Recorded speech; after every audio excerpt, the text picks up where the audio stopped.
Salut tout le monde, je sais pas, je suis en train de faire une intro. c'est comme ça. Voilà, j'espère que vous allez bien. Aujourd'hui on se retrouve pour cette vidéo qui sera un peu spéciale pour moi. Je dis tout le temps un peu spécial dans chaque vidéo, c'est insupportable. Aujourd'hui, est-ce que je vais me poser sur un trépied? N'est-ce pas quelque chose d'assez adapté pour ça? Je ne sais pas.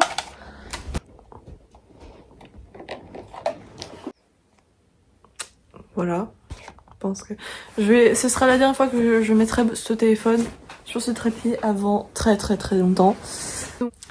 Donc en gros, pour un peu annoncer, merci la notification Biril, pour annoncer bien et correctement, je vais partir au Vietnam.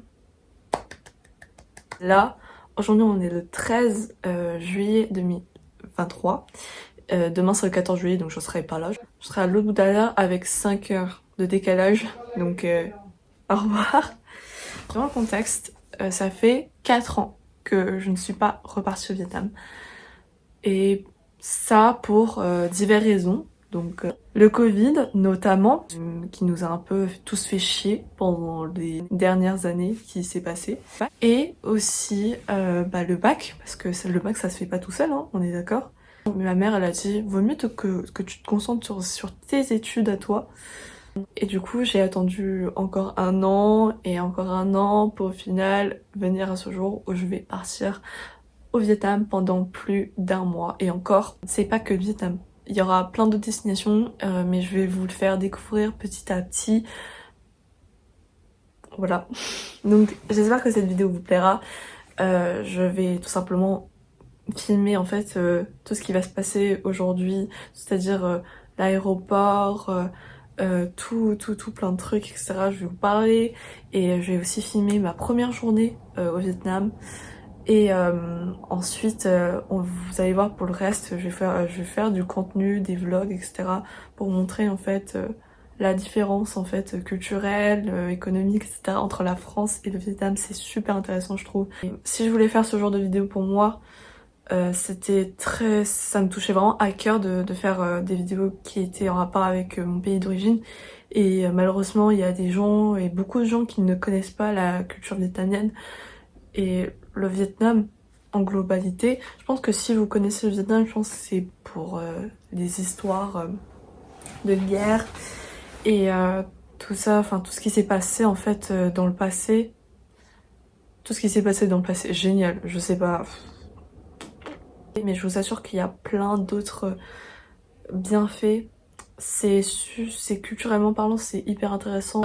Et je vais vous faire découvrir des plats. Même si je les bouffer, c'est que j'en mange pas beaucoup des plats vietnamiens etc parce que je suis tellement habituée à la bouffe européenne etc, mais c'est assez intéressant aussi de tester. Il y a des trucs super chelous, j'ai pas confiance mais bon, on va quand même tester. Je vais vous montrer en fait tous mes endroits où j'étais il y a 4 ans, même quand j'étais toute petite j'allais là-bas aussi et voilà quoi. Je vais découvrir plein de trucs et ça va être super intéressant. Et j'ai rien à dire. Bref, là je vais vous faire découvrir le nombre de valises. Alors vous allez voir le nombre de valises qu'il y a. Vous allez voir le nombre de valises qu'on apporte. Voilà, 2 cartons. Vous voyez. 2 cartons ici. Et littéralement cette valise. 1, 2, 3, 4, 5. Mình có 7 vali, mình lấy cái này ở trong cái máy bay hả? Cái này ở sát tay hả? Sát tay hả? Mais si on a được không á, mình có 8 kg được không á? 8 kg được không? Ok bon, je sais. Donc j'espère qu'on va pas jeter ma valise. Parce qu'il y a 8 kilos et j'espère que ça va rentrer parce que voilà quoi. J'ai oublié de montrer un truc qui s'est passé ce matin. Bon, il n'y a plus le bac, mais en gros, ce putain de robinet, il a fui. En fait, ce putain de robinet, il a fui. Et du coup, il y avait de l'eau partout. quasiment partout. Notre robinet se pète le jour où on part. Ça nous arrange parce que ça aurait été super chiant s'il nous a lâché les jours précédents, mais il survit. Il survit. Je vais tout simplement couper ici parce qu'il n'y a rien d'intéressant. Je vous ai juste introduit ce qu'il y avait aujourd'hui. Et voilà. Bisous.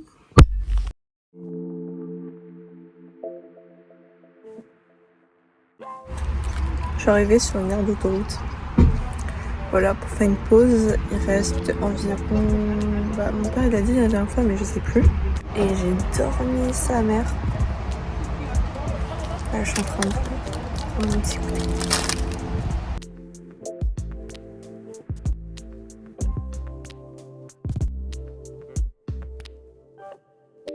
On est passé, étant donné qu'on est des citoyens français, on est passé genre en 5 minutes sur les machines là.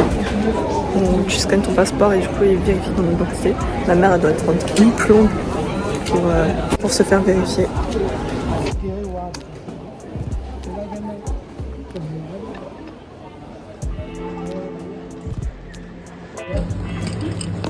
Les prix sont tellement pas chers. Regarde, c'est du Kenzo. Et ça sent super bon. Non. Ah, grave. Un ballon.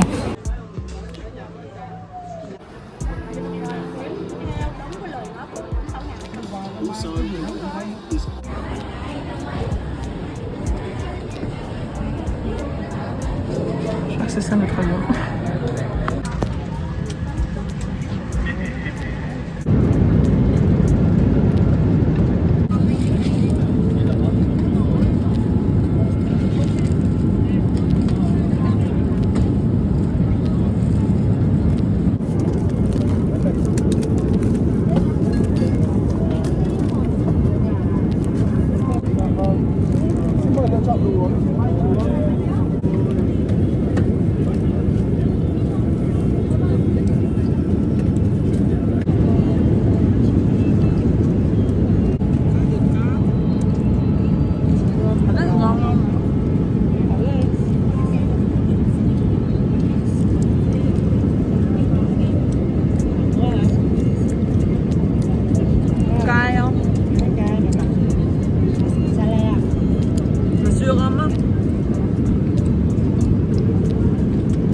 D'arriver, j'ai mis tous les valises, tout au salon. Je viens de ma chambre. Et qu'est-ce que je découvre? Ma chambre, c'est ça. C'est un putain. C'est quoi ça? Je vais dormir sur ça. Je vais dormir sur ça. Mais mon dos il va casser en deux en fait, je crois. Mon dos, mais il va se péter en deux. C'est pas possible. J'ai ma chambre pour moi. Mais c'est pas possible. Mais non. J'ai pété le dos. J'ai une tête dégueulasse parce que je me suis pas douchée. Il fait super chaud. Là, quand je suis rentrée à l'aéroport et tout, je suis sortie de l'aéroport. Pollution, chaleur. C'est bon? Pollution, chaleur. Tu ne sens que ça. Et je suis en train de me dire que je vais dormir sur ce putain de lit. C'est... Bref. En gros, ce qui s'est passé, c'est que je pouvais pas filmer à l'aéroport parce que peur de me faire une amende de 1500 €.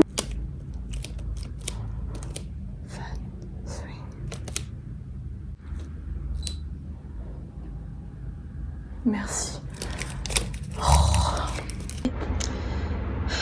suis éclatée. En gros, je vous ai pas expliqué tout ce qui s'est passé quand je suis arrivée au Vietnam, etc. Vous avez vu les images de tous mes repas et tout. Bref, c'est très beau tout ça. Mais il y a eu des problèmes. Déjà, pour commencer, on a attendu trop longtemps pour, vous savez, pour la sécurité et tout. Où ils te checkent le passeport et tout et qui t'officialisent que t'es rentré sur en fait les terres vietnamiennes. Du coup, t'as compris. Sauf que on a attendu, c'était à notre tour. Mon père, il a commencé à donner son passeport et tout, et quand le mec a regardé son passeport, donc déjà tout était nouveau, c'est-à-dire qu'il a fait un nouveau passeport, un nouveau visa, etc. puisque tout son passeport a été expiré. Du coup, il en a refait un avec un nouveau visa encore, une deuxième fois je crois. Et voilà quoi. Et en fait, le mec a regardé, je crois aussi, l'identité du passeport, c'est logique, tu vois, mais il a vu qu'il était né au Cambodge alors qu'il a la nationalité française. Et tous ces éléments disent que il y a un petit problème là, non? Il a rigolé et ensuite il est allé voir son supérieur, il a dit je pense qu'on va vérifier et tout. On reste tout un parcours de merde, toutes les heures d'attente juste pour ça. Je ne comprends pas en fait, tout ça, tout le stress. En plus j'avais un caca à faire, d'accord? J'avais un gros caca à faire que j'ai depuis le vol, alors depuis mi-vol, tu vois, entre temps dans le vol j'avais envie de faire caca. Et du coup je me retrouve à avoir les explications de ma grand-mère pour dire comment on ouvre la porte de ça, avec quelle clé, c'est quelle clé. Mais je connais la maison, je suis déjà allée dans cette maison, je connais tout. Et du coup là, la spécificité de ce retour-là, c'est que j'ai ma propre chambre. Mais vous avez vu la douille. J'ai un tapis quoi, on va dire ça comme ça. J'ai un putain de tapis. Au moins, l'avantage de cette putain de chambre et de toutes les autres chambres d'ailleurs, parce que c'est tellement bien, c'est que vous voyez pas, mais il y a la clim. Il y a la putain de clim ici, c'est trop bien. Entre temps, je pense que je vais charger mon téléphone, je pense commencer un peu le montage, me reposer parce que du coup, j'ai pas vraiment dormi dans l'avion. On va dire que le bruit de l'avion et toute l'excitation que j'avais pour ce voyage, en fait ce qui faisait que du coup j'ai dormi pas beaucoup. Putain, par contre la sale gueule que j'ai là. Entre temps, vous avez pas vu l'histoire parce que je l'ai pas montré parce que moi j'étais plus en plein stress que en train de tourner une vidéo. Mais en gros j'ai failli perdre ma putain d'oreille. En gros, je me suis rendu compte à presque fin du voyage, à 1 heure, on va dire, avant l'arrivée, etc. Et j'ai commencé à paniquer. J'ai paniqué discrètement. J'ai paniqué discrètement, juste pour pas faire chier les gens, parce que bon, voilà quoi. Et ma mère. Et en fait, nous, on était juste restés calmes. Je t'ai juste dit, t'inquiète pas, on va le retrouver et tout. Au final, c'est ma mère qui l'a trouvé. Avec ses yeux de big bleu. En fait, je crois qu'il est tombé à cause du fait que je dormais, mais à du tel position. Alors, vous avez pas compris. En gros, j'ai dormi comme un con. C'est-à-dire que je m'étais... En fait, comme j'ai des super longues jambes et du coup, je peux pas faire grand-chose, du coup, je les cache sur les pieds de ma mère. Enfin, genre comme ça. Enfin, je sais pas, mais là, ça c'est moi. Ça c'est mon siège. Là, c'est le siège de ma mère. Je cale mes jambes comme ça. Et ça va jusqu'à mon père. Donc du coup, forcément, voilà quoi. Et ensuite, ma mère a dit, change de place, va avec ton père et cale-toi sur ton père. J'ai dit, ok. Du coup, je vais changer de place et j'ai commencé à caler mes jambes sur ma mère et ma tête sur mon père.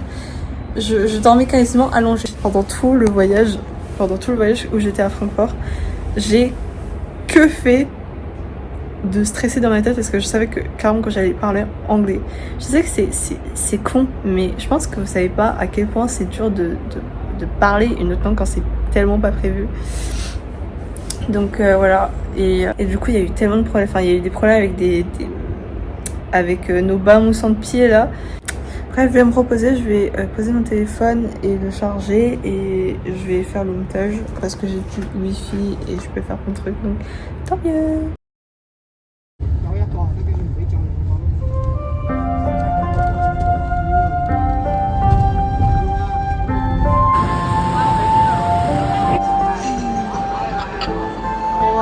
阿姐啊，啲點心係要或者叫㗎點？啊，魚蛋粥咪幾靚？魚蛋瘦肉瘦肉。哦，一。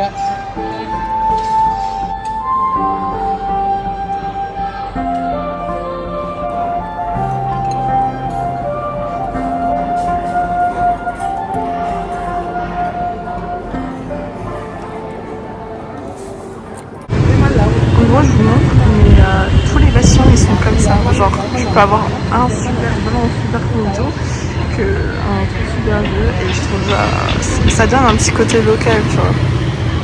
Donc, ouais. Mais tous les jours, c'est qu'il y a des motos qui passent comme ça.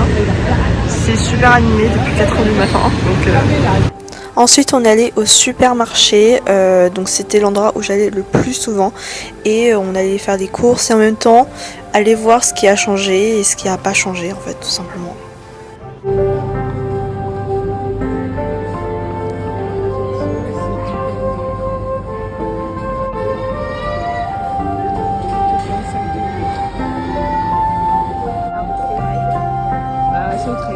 Il y a des snacks que je mangeais toujours comme ce truc. Genre c'est un gâteau avec des chamallows dedans, c'est trop bon. Il y a quand même pas mal de choses qui ont changé, notamment le vidéoprojecteur sur le sol et aussi le rayon bonbon que je kiffe tellement. C'était mon rêve quoi.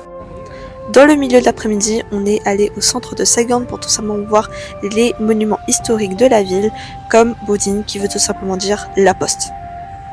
Oui, la poste, ça veut clairement dire ça. Google Trad ne ment pas. Budin est en fait un bâtiment qui abrite le bureau de poste principal du centre-ville d'Ho Chi Minh au Vietnam. Elle a été construite entre 1886 et 1891 par l'administration des postes françaises à l'époque de l'Indochine française, c'est-à-dire au moment où la France était une empire colonial. D'ailleurs, on peut voir le portrait de Ho Chi Minh lui-même, qui est en fait l'ancien président de la République démocratique du Vietnam. C'est une figure importante pour le Vietnam parce que c'est celui qui a en fait mis en avant l'anticolonialisme et le communisme international. C'est clairement le sauveur du pays, c'est pour ça qu'il y a une ville dédiée à lui, d'où le nom Ho Chi Minh Ville.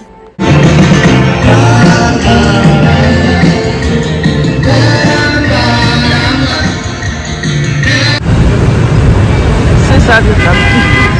C'est des ronds-points, beaucoup de motos et il n'y a personne qui respecte le code de la route. C'est ça. Il y a toujours des grandes marques de comme Starbucks. Et il y a des fast-food aussi que vous ne connaissez pas, genre Veteria, etc. Et du coup, ouais, il y a plein de choses que j'ai envie de découvrir. Et là, c'est l'État tout le temps. Tout là-bas, c'est la maison du président. On va dire une maison du président, mais c'est son bureau quoi. Avant 1975, avant c'est devenu un peu politique. Voilà, j'arrête là.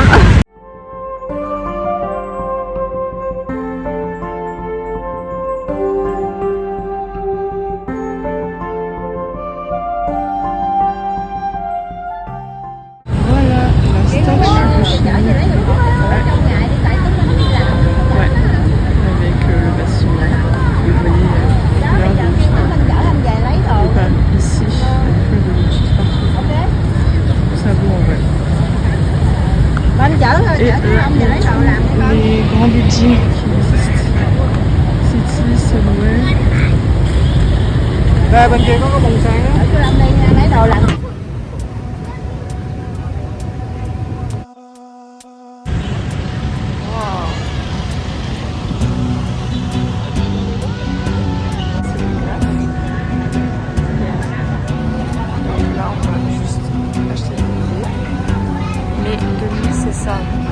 C'est super adapté, c'est super beau.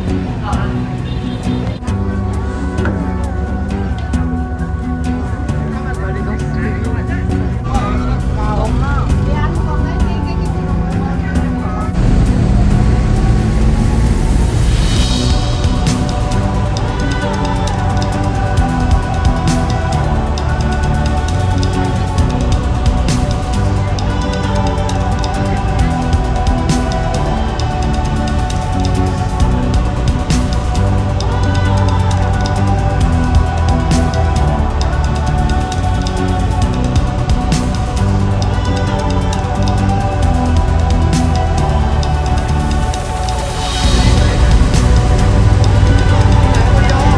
Papa, t'as niqué mon plan.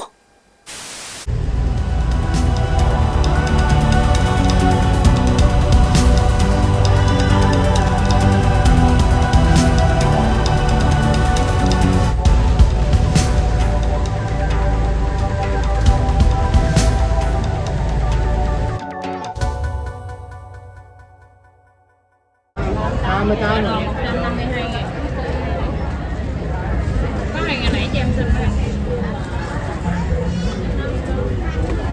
On va voir si je peux ouvrir cette putain de serrure. Parce qu'il y a une énorme terrasse là-dedans. Vous n'avez pas vu, donc attends. Je vais essayer d'aller sur la terrasse qui est tout en haut. Vous voyez pas, il y a la fenêtre dégueulasse, mais il y a une terrasse tout en haut. Donc du coup, je vais essayer d'ouvrir. Oui, j'ai réussi à ouvrir. Donc, et voici le 5. Alors, il fait super noir. Mais voilà, ça c'est le balcon que je me coltine. Là c'est la fenêtre qui passe par les escaliers. Et là, voici ce que j'ai comme vue. C'est... It was at this moment that he knew. He fucked up. Génial. Oh putain, j'ai oublié que j'avais une marche. J'avais oublié que j'avais une marche ici. Bon bah... Voilà, tout le bâtiment et j'ai envie de faire une photo demain. Je sais pas si c'est possible. Bon, on va descendre parce que là il fait super noir, mais demain matin je vais essayer de faire une photo et on verra comment. Et par contre, des escaliers c'est hyper effrayant, c'est hyper creepy là. Bref, je vais couper la caméra pour ne pas tomber. Ouais, c'est grave bien d'avoir oublié de faire la outro, Viviane. C'est très bien. Continue. Bref, j'espère que la vidéo vous aura plu. N'hésitez pas à vous abonner et à liker pour me soutenir, car c'est un énorme travail et beaucoup d'efforts que je fais sur ce genre de projet. Bien sûr, il y aura plein de vidéos car c'est une énorme série qui va arriver sur ma chaîne. Donc voilà, merci d'avoir regardé et on se retrouve à la prochaine. Ciao!